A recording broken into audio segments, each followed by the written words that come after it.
Gavin Newsom just said the quiet part out loud. And if you think these people are still fit to lead, this clip will change your mind. You guys gotta check this video out. You have been very clear that, yes, you are considering a potential run for president in 2028. I think it's fair to say that anyone who decides to run in 2028, including former President Biden's surrogates, are going to have to answer questions about what they did and what they said in 2024 around President Biden's presidency. You stood by him till the end after that disastrous debate performance, even when top Democrats were calling for him to step down. Did you ever have concerns, Governor, about his capacity I go home to with the serve one. another 4 years? No, I never had that direct. I just talked to the president a few hours ago. I've been privileged to have a relationship with the president. I spent almost 2 hours with him in December, right before, during the transition in the Oval Office. And my experience, his expression, gave me no pause, no doubt. Let me finish. I was proud to stand there, proud to make the case for 15.4 million jobs, proud to make the case for the CHIPS and Science Act, the industrial policy that was worker-centered, proud to make the case for an infrastructure package that actually delivered a real bill and is delivering real jobs all across this country. Proud to stand tall as he was a counter-prevailing point to President Xi and what they're doing in low-carbon green growth and how they're going to dominate the future as it relates to green energy. And he was a counter-prevailing point. I was proud of the fact that he supported 400 bipartisan bills. It did more for... I just got two questions for you guys, and I want you to be honest when you do answer these. First, like the video, but do you think this country would have sunk if Gavin Newsom and Kamala would have been the people behind Joe Biden, if Joe Biden was to win, or if Kamala was to win? Do you think this country would have sunk? And how do you think 2028 is going to turn out? Because this guy, Gavin Newsom, he's so slick at the tongue. He reminds me of of a of a Barack Obama, the guy that knows how to hide the problems and talk so good about what he can do, but he's not going to do any of it. That's the type of guy that I think Gavin Newsom is. Let's keep going, guys. Make sure you're liking the video. Don't forget to comment what you think. Vets and has started to address the issue of gun violence. I was proud of that legislative package of accomplishments.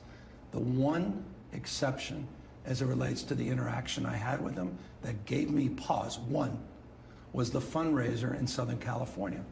And all of us were a little taken aback, but we also were mindful that he had been to Europe twice in about a week, and for the grace of God, go any of us with jet lag and being exhausted.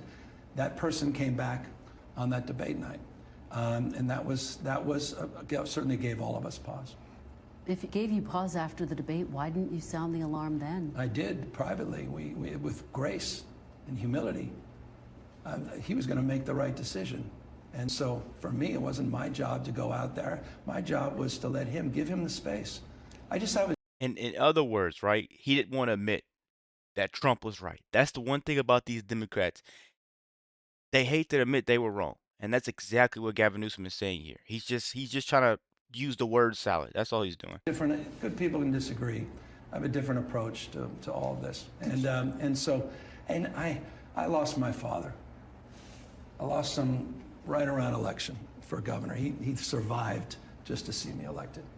So many of the attributes of my father I remember. He reminds me so much. I'll be candid with you. This is me speaking as a human being. Reminds me of Joe Biden. I wasn't going to do that to him.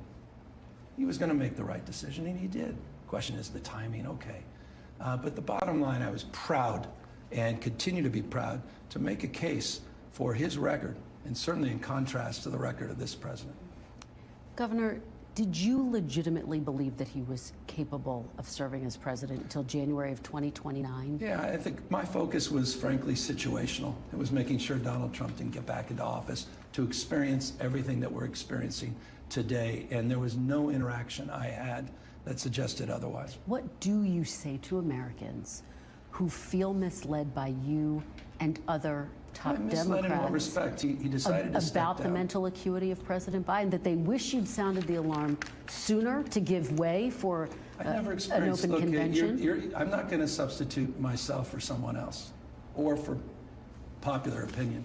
I'm going to express my relationship to my truth with the former President of the United States, including at the end of his term, quite literally, in December, which was a masterclass of foreign policy and domestic policy, which I will never forget as we walk through not just the election, but we're walking through the world we're living in. There was nothing to suggest what you just said or others have suggested in terms of my interaction. That's all I can be accountable for. Let's talk about former Vice President Kamala Harris. She says she lost because she only had 107 days to run, among some other factors.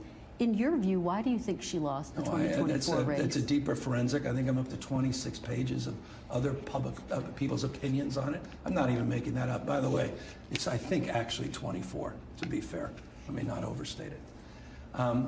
And there's all kinds of theories. I mean, we can go, you want to go through the list? We'll need an extra hour. What do you think was at the top of the list? I don't know. I'm reflecting on it. I think time will have a more of an understanding. We can start with inflation. We can talk with interest rates. We don't talk about interest rates enough. We can talk about incumbency. We can talk about Israel. We can talk about immigration and the border. We can go through a myriad of lists. We can talk about Joe Rogan. We can talk about woke. We can talk about the 107 days. We can talk about the lack of an open primary. We can talk about the view. Again, I'm on page 6 of the 24 pages. And how you unpack That right there, you could literally play the video back 10 seconds, 10 to 15 seconds. That is the Democratic playbook. Blame everyone except your failed policies, your broken promises, and everything you do wrong to Americans. Blame everyone else. Blame everything. They'll blame this stuff on butterflies if they could. Animals. They'll blame this on everybody. The Democrats are snakes. Snakes bite everything. And that's exactly what I'm seeing out of this guy, Gavin Newsom. that, how you stack that in terms of everything, I think needs still a little bit more forensics, a little more analysis. Do you think if former President Biden had stayed in the race, given that you did stay with him till virtually the end, do you think he could have won? I think the prevailing winds there were a lot of headwinds. And people were looking for something fundamentally different. They were looking for change. I think the inflation scars were real. I think if I think about my own surrogacy, you know, I talked about the aggregate a lot. I talked about the economy that was booming. It was the best economy since the 1960s, the lowest black unemployment, lowest unemployment for women, lowest unemployment for people with disabilities, the lowest uninsured rate in American history. We had cut child poverty in half. That all happened during the Biden-Harris administration. I was making those points. I was making the point around GDP. I was making the point that inflation was cooling after the inflation scars at 9.1 and moving in the right direction.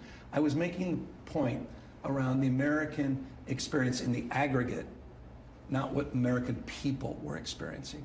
And I think that was a legit disconnect in terms of the campaign, our communication, and others that would have made it a very challenging election. In her book, the former vice president writes that she scrambled to reach prominent Democrats hours after President Biden exited the race.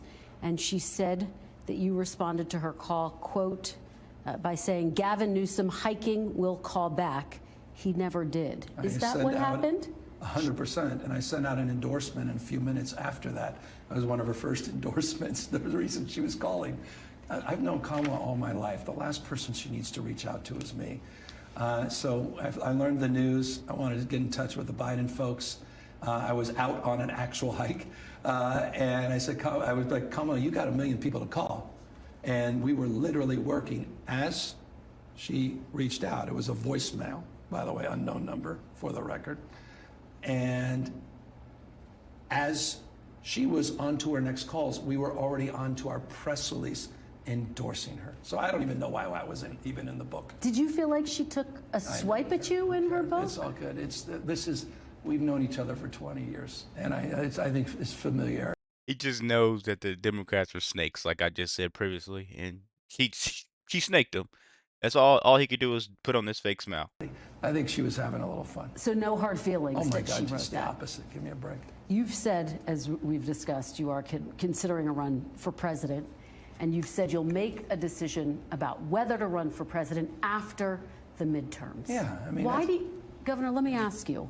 Why do you want to be president? I don't. I'm not suggesting I am. I'm saying in response to someone talked about it, and I hate when nothing I dislike more than the politician that sits there and lies to you. And we all just sit there rolling our eyes going, give me a break. So as it relates to that, there's nothing on the right. I'm focused on Prop 50. I'm focusing on fair and free elections. And to the extent fate, the future, there's an alignment, you have a big enough why, you have a what and a how, you meet a moment, and that moment presents itself in a year and a half, we'll see what happens. Huge translation there. He's been running since day one. The Democrats always don't know until power's on the table. This guy, Gavin Newsom, speaks in long paragraphs and always says nothing. Trump speaks in verifiable results while the world listens. That's the difference. Intelligence versus illusion.